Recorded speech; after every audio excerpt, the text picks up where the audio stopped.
I'm Portia, and I have so many updates on my breast cancer. Let's run through them quickly. First of all, if you could see this little bitch right here, this is a port. I got that installed about 2 weeks ago. This is actually a device that has two catheters, one that goes into my jugular and the other one that goes into, I believe, the artery that goes into my heart. It provides easier access for chemo and or when they want to draw blood. So instead of them putting it into my veins, they can just put it into here. This is actually a surgery, but it's one where I was awake.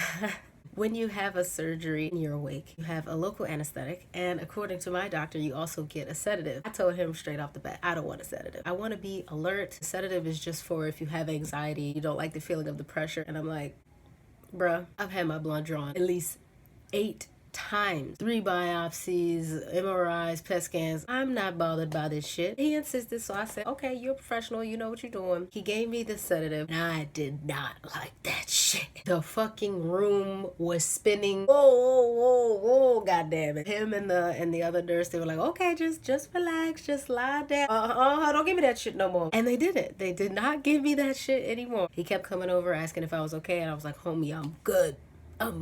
Afterwards, he was like, damn, bitch, you a G. So that happened. I also got a PET scan. A PET scan is used to determine whether cancer has metastasized. And metastasized means that it's moved to other parts of your body. My cancer has not metastasized.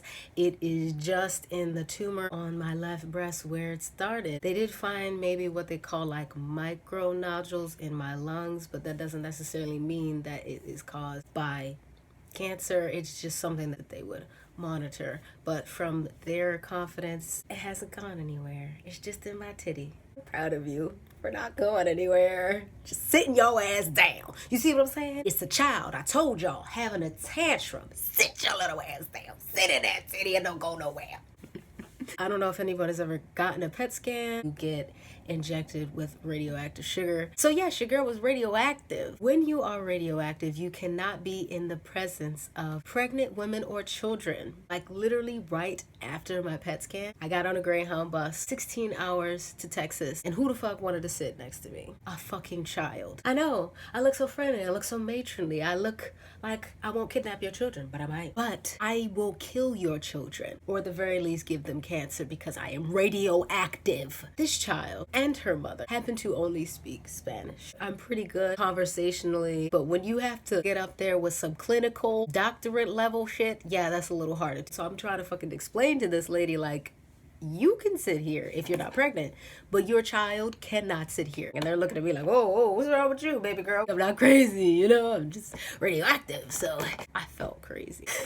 Like, really? I had one job. Anyway, I've also gotten an MRI. The MRI gave me the sizing. If you've ever gotten an MRI, bless you. It's loud as fuck, and you're not allowed to move. I think that a lot of people get MRIs in their face up, so sometimes people just go to sleep. But because mine is on my left titty, I was face down. And I had a cold, like, not only am I face down, but it's also like pressing into my lungs, and I'm trying to breathe.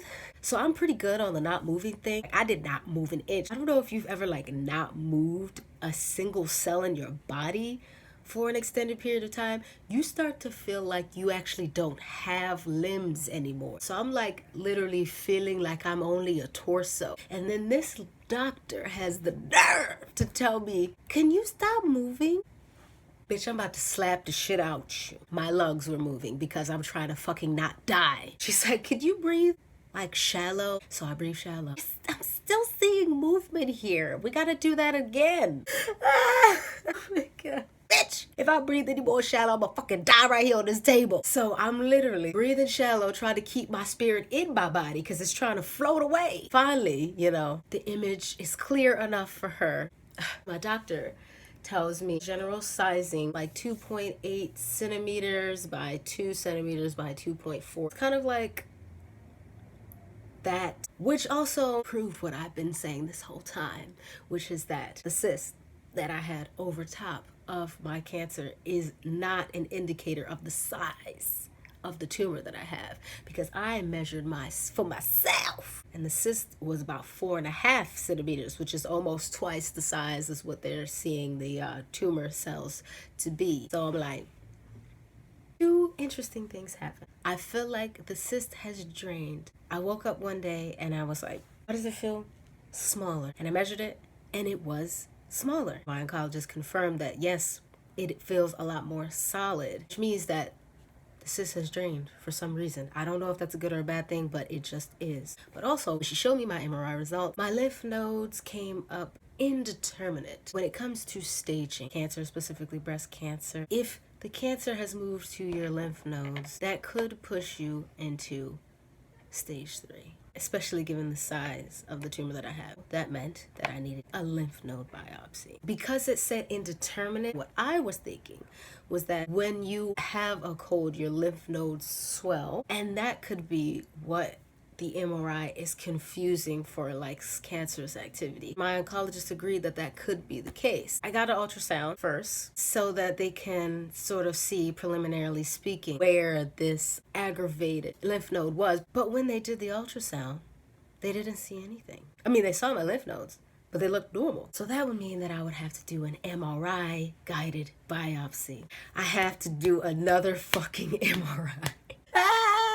But this MRI went way better than the first MRI because I didn't have a cold, so I could breathe like normal. So the thing with the MRI is certain things light up, usually. Cancer. If my lymph nodes didn't light up, that would mean that there would be nothing for them to biopsy and they would stop it right there and I could go home knowing I don't have any cancer in my lymph nodes. So as I'm in the MRI machine, I'm just so anxious and afraid, which is very different from the first MRI and the PET scan because, you know, I'm a very intuitive person. I knew what was gonna happen, but this time I wasn't sure, and that was terrifying. I was in the fucking tube praying, but not praying to God, praying to Archangel Michael, which was really weird. I really prayed for protection as they're taking these pictures that they don't see anything. And then they said, we see it, we're gonna start biopsying.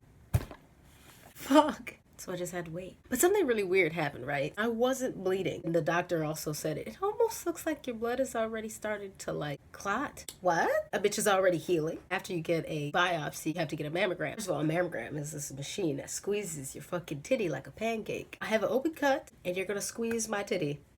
Smart. And afterwards, I wasn't bleeding, which was still so peculiar. But when I got home, that's when the fucking murder scene happened. Blood. I went through so much toilet paper, just was oozing blood. This is alarming. Also, I can't feel my nipple at all. Like, how fucking weird is this? I can't feel it at all. Like, I'm doing it, but I can't feel it. It kind of like slowed down at night. I was able to go to sleep, but then when I woke up, it started bleeding again. I had to go back. They had to patch me up again. And then I was all good, but like, how fucking annoying. Bleeding from your titty for like 24 hours. Ugh.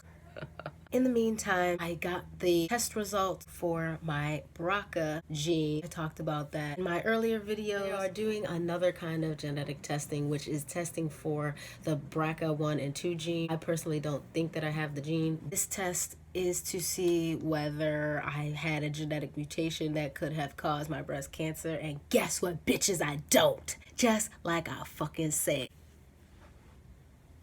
So that means that my cancer is caused by some unknown shit. And I have a few theories about that. I heard an intuitive voice, you know that I'm intuitive, and it said that it's in the water. And I will talk about that in another video on my theories of why the fuck I have cancer. So I got those results, and I have also started chemo 3 days ago. And let me tell you, that shit is weird, man. I'm the youngest person there by decades. They go in through the port, right? And they use the spray, and it's like a numbing spray, but it also feels like it's giving you frostbite at the same time. They gave me lots of different bags of medicine, right? One of them was a cocktail of anti-nausal, steroids, and Benadryl. You're gonna feel a little drowsy. They did not tell me that I was gonna feel like I got fucking roofied. Whoa, oh my. I couldn't fucking keep my head up. I could barely keep my eyes open. Like, I refused. I was like, I'm gonna keep my fucking eyes open because y'all motherfuckers not gonna get me. You not gonna get me. I don't know why I was being so stubborn about it. I'm looking pathetic. And the old people looking at me like, what the fuck she got? Because that didn't even affect me like that. When I go to pee, my pee is bright red. That's because one of the chemo medicines doxorubicin is bright red. My pee is still red. I had an appointment with my doctor on the same day, and she gave me the great news. My lymph node biopsy came back negative. There's no cancer in my lymph nodes, and I am still stage 2. Who would have ever thought that that was something to celebrate having stage 2 breast cancer? But goddammit, these are the good things. And chemo doctor came in to tell me that actually I didn't even have Benadryl in my little concoction. So she don't know why I was acting a fucking fool like that. Embarrassing. The next day, I felt fantastic. I felt like myself, which was great because I had to go to work.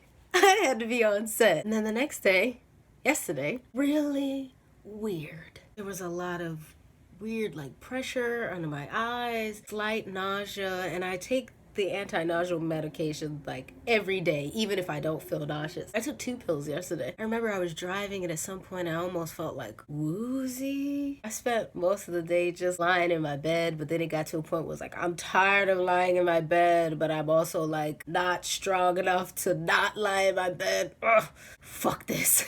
I also got the first of my white blood cell boosting shots, so I got that like in my arm because the white blood cell shot is actually forcing your bones to create more white blood cells. You could experience bone pain. As soon as she said that, I just imagined like some old ass lady with osteoporosis. And that's exactly how I felt when I went to sleep that night. And I felt this pain in my rib. Is that my kidney? Like, this feels like an internal organ. This doesn't feel like a bone. I honestly felt like I aged 65 years. I have 13 more chemo sessions to go. Oh my God, I have to go through this 13 more times. And I just have to remember to just keep living my life in the middle and not dreading when I have to feel all of that all over again. Because I got shit to do, you know? So basically, this is going to be my life for at least 6 months. Obviously, like, if the tumor grows instead of shrinks, then I'll have to go into surgery immediately, but I would not want to do that, nor do I foresee that happening. Also, since I have now started chemo, it's kind of the countdown. From what I heard, it's about 10 to 14 days after the first treatment that you might start to experience shedding. I'm so sad. Because my hair looks like healthier than ever, right? Like, it looks amazing. Shit, give me more chemo if it's gonna look like this. But I don't want to lose it. I know that I'll be beautiful regardless. Please don't fucking tell me that. I just think the transition is gonna be the hardest because having your hair literally fall out is terrifying.